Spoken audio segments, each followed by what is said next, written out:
পৃথিবীতে সবচেয়ে বড় যে ধর্মযুদ্ধ হবে সেটাই হলো গাজওয়াতুল হিন্দ তথা হিন্দুস্তানের যুদ্ধ, যা ভারতবর্ষে হিন্দুদের সাথে মুসলমানদের ধর্মযুদ্ধ সংঘটিত হবে।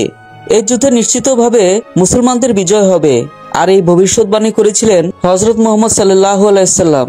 গাজওয়া শব্দের অর্থ হলো অভিযান, আর হিন্দ হলো স্থানের নাম। 1400 বছর আগে বর্তমান ভারত, বাংলাদেশ, মায়ানমার, শ্রীলঙ্কা, আফগানিস্তান, পাকিস্তান, নেপাল ও ভুটানকে বলা হতো হিন্দ, অর্থাৎ ভারতীয় উপমহাদেশকে বলা হতো হিন্দ বা হিন্দুস্তান।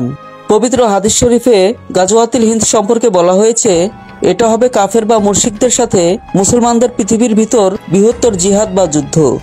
এই যুদ্ধে হিন্দুস্তানের মোট মুসলিমদের 1/3 শহীদ হবে, আরেক অংশ পালিয়ে যাবে, আর শেষ অংশ জিহাদ চালিয়ে যাবে এবং চূড়ান্ত বিজয় লাভ করবে। মুসলমানদের নিশ্চিত জয় হবে, কিন্তু এটা এতটাই ভয়াবহ হবে যে হয়তো অল্প কিছু সংখ্যক মুসলিমই বেঁচে থাকবেন বিজয়ের খোশ আমদেদ করার জন্য। অন্য বর্ণনায় আছে গাজওয়াতুল হিন্দ হিন্দুস্তানের চূড়ান্ত যুদ্ধ।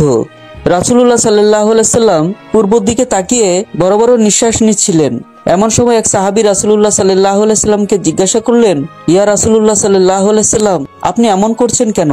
রাসূলুল্লাহ সাল্লাল্লাহু আলাইহি সাল্লাম বললেন, আমি পূর্ব দিকে বিজয়ের গন্ধ পাচ্ছি। সাহাবায়ে কেরাম রাদিয়াল্লাহু তাআলা আনহু উনারা জিজ্ঞাসা করলেন, ইয়া রাসূলুল্লাহ সাল্লাল্লাহু আলাইহি সাল্লাম, আপনি কিসের বিজয়ের গন্ধ পাচ্ছেন? রাসূলুল্লাহ সাল্লাল্লাহু আলাইহি সাল্লাম বললেন, পূর্ব দিকে মুসলিম ও মুশরিকদের সাথে যুদ্ধ শুরু হবে। মুসলিম সেনাবাহিনী থাকবে সংখ্যায় সীমিত, কিন্তু মুশরিক সেনাবাহিনী থাকবে সংখ্যায় অধিক। ওই যুদ্ধে মুসলিমরা এত বেশি মারা যাবে যে রক্তে মুসলিমদের পায়ের টাকনো পর্যন্ত ডুবে যাবে, এবং যুদ্ধে মুসলিমরা 3 ভাগে বিভক্ত থাকবে। এক ভাগ বিশাল মুশরিক বাহিনী দেখে ভয়ে পালিয়ে যাবে, তারাই হলো জাহান্নামী। আর এক ভাগ সবাই যুদ্ধে শহীদ হবেন।